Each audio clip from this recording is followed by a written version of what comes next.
Hello and welcome to the Doctors Who Read Stuff. Today we're covering another section of Dune by Frank Herbert. Today we meet Kynes, the Imperial Planetologist, who wonders if Paul could actually be the prophesied Mahdi. He journeys with Duke and Paul to observe spice harvesting, just as a sandworm makes an appearance. We discuss all of this and more coming up next.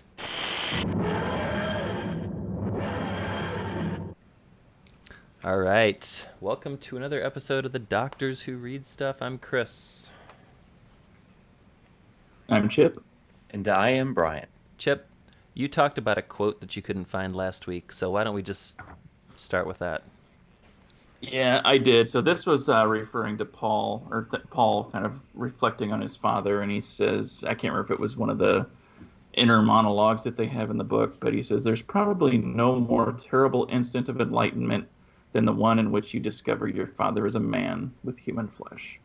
So we were talking, I think, at the time about how stressed and just how cornered the Duke is, and these, now that he's trying to control things on Arrakis. Yeah.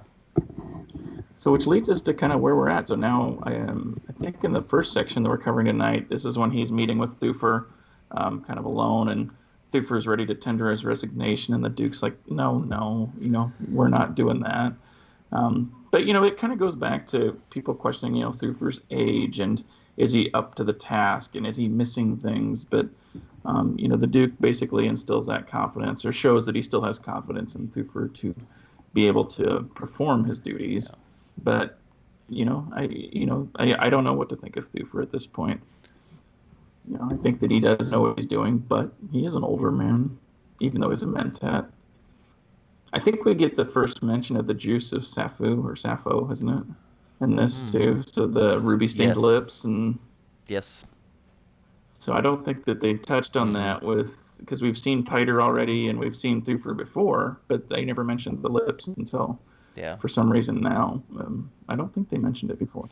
But anyway. So the major theme of this section and the next section really revolves around that fragment of that courier's note that they recovered.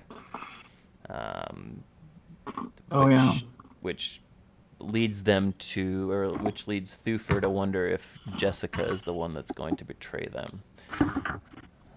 So it's...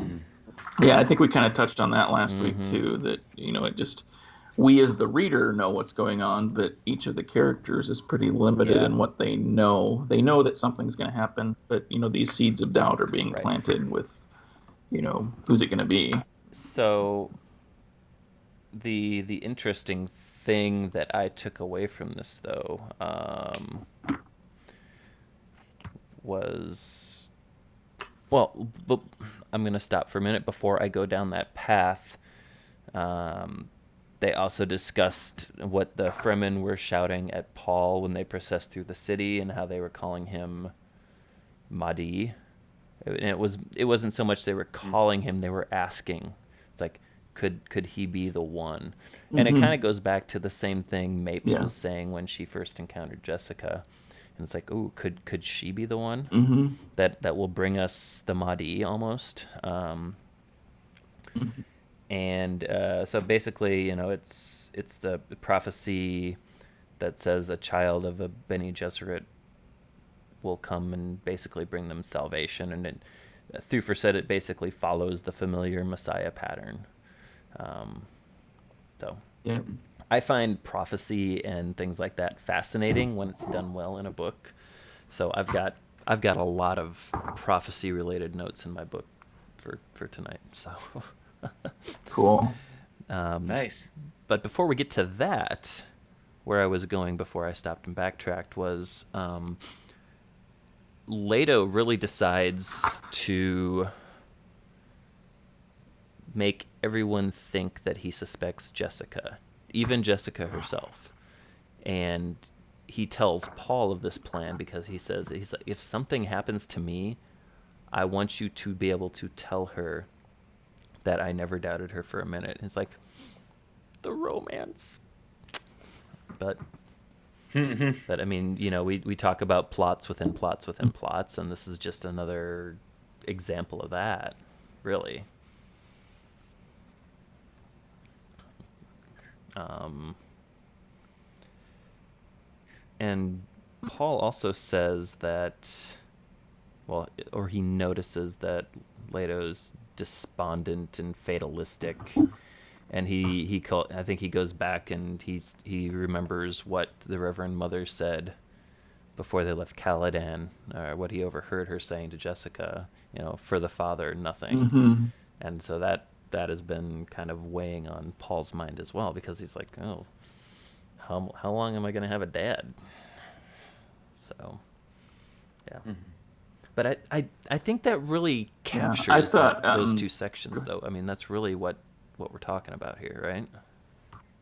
That, and when you're talking about prophecy as well, there's a paragraph towards the end of the section with Thufir, and I think it's after Thufir has left, and the Duke goes out to the balcony and he's looking at the horizon, and he sees it's basically he looked up straight overhead. The stars were a sequin shawl flung over blue-black. Low on the southern horizon, the night's second moon pierced through the thin dust haze, an unbelieving moon that looked at him with a cynical light. And I guess knowing kind of the importance of the second moon later on, I mean, that's a kind of a heavy piece of foreshadowing that we'll see play out in upcoming chapters. I know, Brian, I don't want to spoil it, so I don't want to talk too much about it, but it's just the way that he layers that in there with all the prophecy and all this talk that's going on, and knowing where that goes, I think it's pretty. I don't remember clever. The second moon bit, so I'll be surprised too, Brian. But I was halfway expecting Chip to say the second moon prophecy. Wait, that is no moon. There was one other thing. You really don't remember it, Chris? No. Okay, I won't say no more. I'll say no more. One other thing that I wanted to bring up was that Paul is starting to connect this bit about the Mahdi to what the Reverend Mother said about him potentially being the Kwisatz Haderach. And this is kind of an interesting passage. The memories touched his feelings of terrible purpose, shading this strange world with a sense of familiarity that he could not understand. So is he maybe recalling some of his dreams that he's had, or is there something else that's maybe making him feel almost familiar or at home in this place, even though it's so radically different from what he has known? I don't know. I just saw that and I was like, that's interesting. So. Yeah. But next we get to meet Kynes, the Imperial Planetologist. Actually, the quote that I couldn't remember was actually the epigraph starting one of these chapters right before. It's basically Paul has a little bit of time with his father, and then they go down and they meet Kynes. So, whose name is Liet, which I think somebody calls him Liet briefly, and he gives him a look. So, and I know that earlier on, Thufir's talked about the name Liet. It's almost a deity among the Fremen.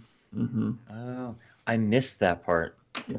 Man. So that's not a spoiler. That did happen. It did. Man.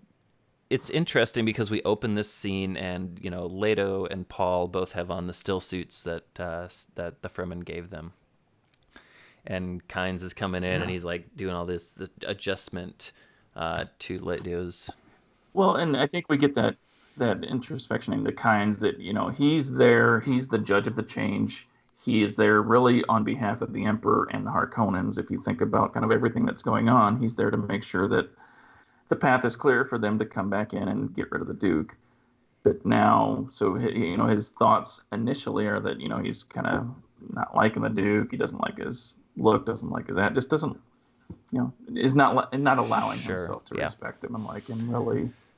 So, he's picking him apart, saying, you need to adjust this on your still suit. You need to do this. You got to tighten this strap. And he's talking through.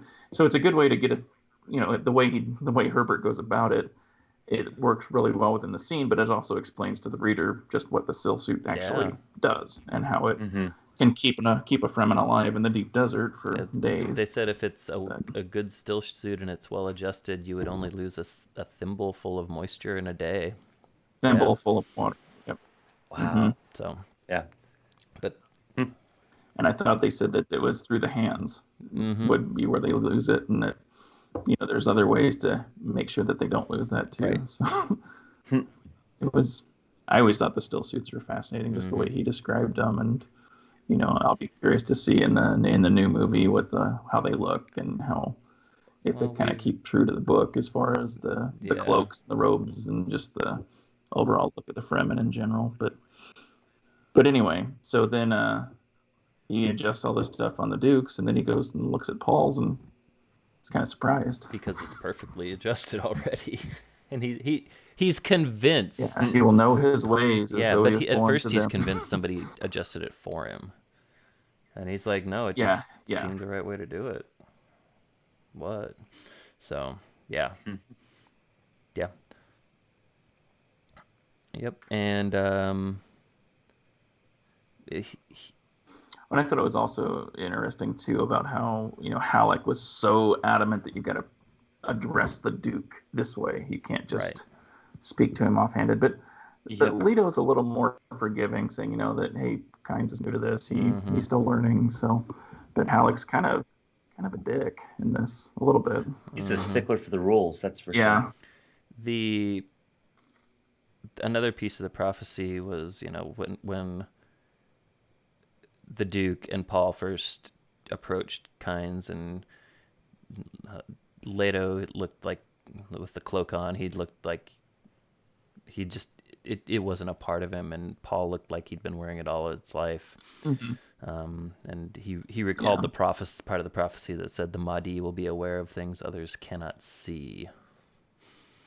So there's this is laced with a lot of the little pieces of this, and you start to get kind of I think the reveal is really good because it happens at key times and in key scenes, and it helps to kind of mold and shift Kynes' impression, I think. Yeah, and I think it just feels organic within these two. It's really just two scenes. It's really the first meeting of them, and then they're going to take the ornithopter up and go and check out the spice harvesting. But through those two scenes and the actions of the Duke in those scenes, what were they out? Maybe an hour or two. I don't know. Maybe it was half a day. I don't know. They don't really give a sense of time, but in that short period of time, he does slowly, win Kynes' respect. Maybe not affection, but he's like, yep, there's something here to like about this dude. And this also, this section, this scene, gives us our first look, really, at the ornithopters. Yeah. Which is their answer to the helicopter/airplane, I'm guessing. I just kind of thought of it. Yeah, it's almost like a Harrier in a way that can function as a plane. Yep. It reminded me of, and thinking through the visuals too, it'll be interesting because in kind of the prior and implementary instances of visualizing Dune, whether it was Jodorowsky's or Lynch's, they have had very different looks. So it'll be fun to see what they come up with in this next iteration. Well, and I will say it's been kind of fun reading through it because there is a plethora of not only people, like this is just a dense book as far as the characters that we know so far, but there actually is a good amount of like description on the vehicles as well. Like they talked about the crawlers, they talked about the ornithopter, they talked about the carryalls, the carryalls, and they have the spotters. I don't know if they're other ornithopters or what they are. I guess I don't remember. But Brian, I know you've not read it before, and you've not seen any of the movies or productions. So in your head, can you visualize? Because I think I'm probably jaded because my first exposure to this was Lynch's movie, so my visuals kind of go to that movie and then a few other things. But are you able to see it in your mind as you're reading it? What you think these look like? And I think so. I mean, Of course, I always default back to things that I know. It's really Yeah. hard to imagine something that's completely new. Hmm. But I kind of go back to, um, I don't know, like Tatooine, Mos Eisley.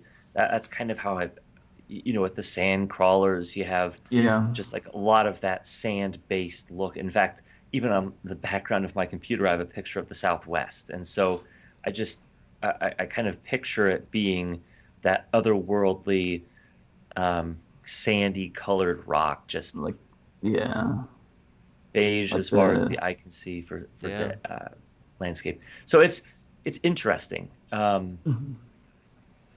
But yeah, I usually just default to what I know. But so when I come across something like an ornithopter, I did end up Googling it. But yeah, my first thought was it's like some modified version of a helicopter, and I think that's what it is. But Yeah. Well, even just using the word orna, I mean, it's, it intimates that it's a bird. Like hmm ornithology is the study of birds, right? So an oh yeah, ornithopter would be some sort of a bird-shaped vehicle that would function like a bird. So it could probably take off and kind of hmm going with the harrier, which is another type Mm-hmm. of bird. So, it makes sense that it functions and flies like a bird. So Yeah. So as they board this thing and they start flying out over the shield wall. I like that. I like that the Duke Mm-hmm. chose to fly himself too. He's like, Yeah. "Yep, I'm driving. Everybody hop Yep. in. Kynes, you're next to me." Yeah. But Yeah. So it's just, he's very much trying to be one of the, one with his, close mm-hmm. to his men, hmm and he doesn't let them do anything that he Yeah. won't do himself, I Yep. think is what he's showing.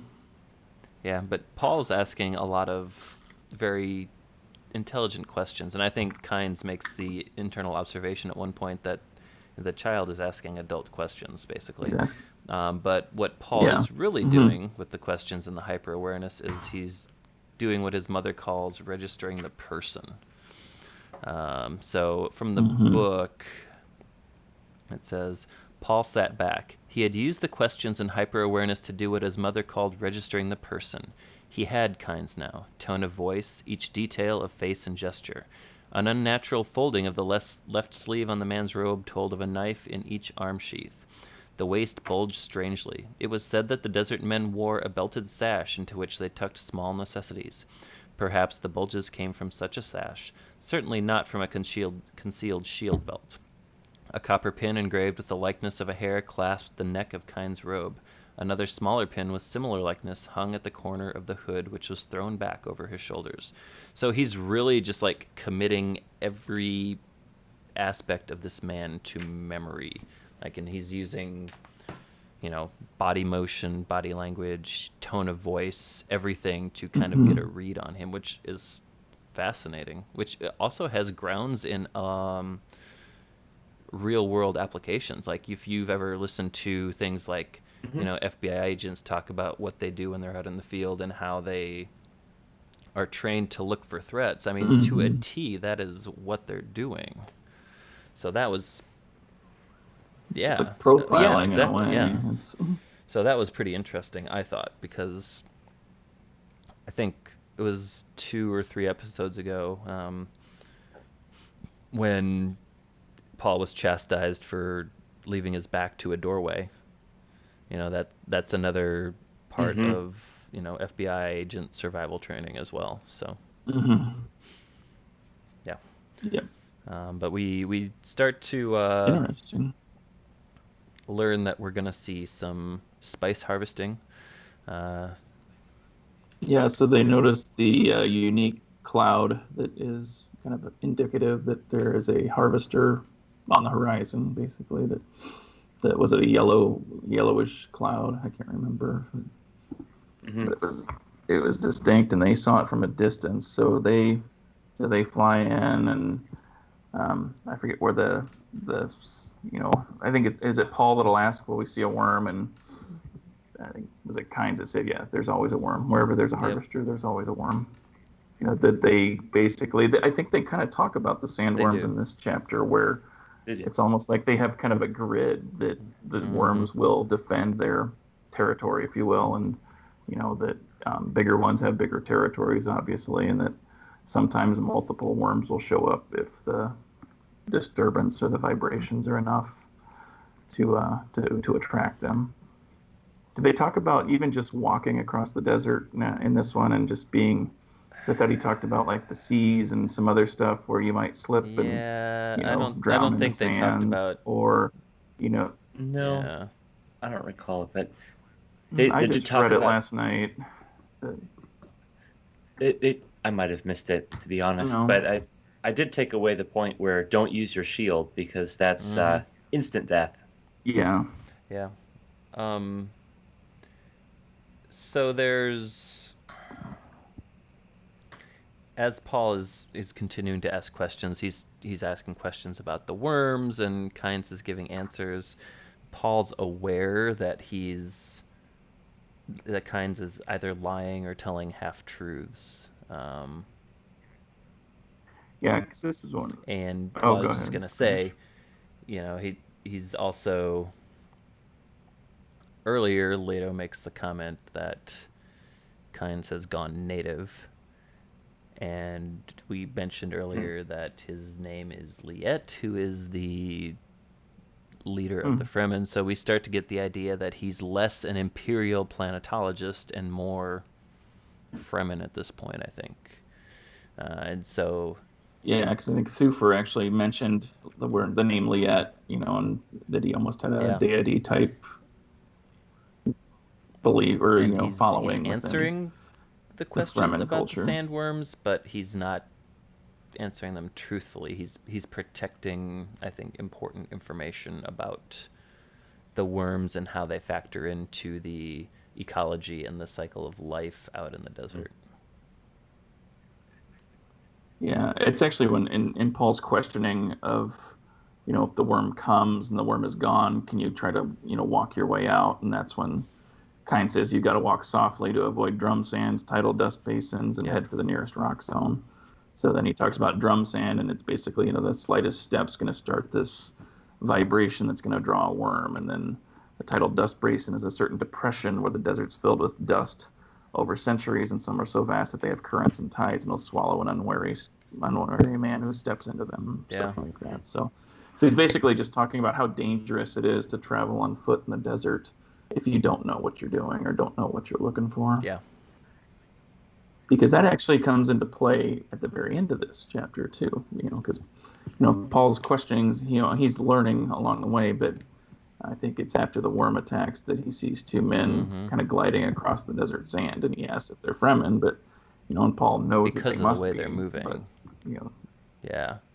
right, But the worm attack, I think, is clearly it's the big action sequence here, right? Because Oh yeah. Oh the yeah, carryall is missing, so they can't extract the harvester, and and I like that Duke Leto's the one that spotted the worm, and then he gets the spotter's bonus. That seems Mm, he's the the first one bounty, that yeah. saw it, bounty. So he sells them to yep, spread it among their, the yep, other crew, the spotter's crew, and stuff. So again, giving mm-hmm. back to his men and kind of slowly winning Kynes over that he does care about his people. And Well, and then that's proven when he's like, okay, the carryall's not coming. We got to get the men out of there, and they're like, you're gonna leave the full so harvester how of much time spice. do He's we like, have? screw the spice, we can get more. So, I think he says, "Damn the well, spice." yeah, I I was Yeah. paraphrasing. I know, but that's such a Yeah, good and scene. so when the worm consumes the harvester, Kynes says, bless the Maker and his water. Bless the coming and going of him. May his passage cleanse the world. May he keep the world for his people. And then the crew members that they rescued, one of them kind of whispers, Liet. And that's where we mentioned he like turns around and glares at him, and they're like, oh shoot, I wasn't supposed to say that. Yep. So, yeah. Yeah. Mm-hmm. Um, but when Paul sees the two Fremen running away from the harvester, and the crew's like, "Oh, it's just a couple of Johnnies," and he's like, "No, no, they're Fremen."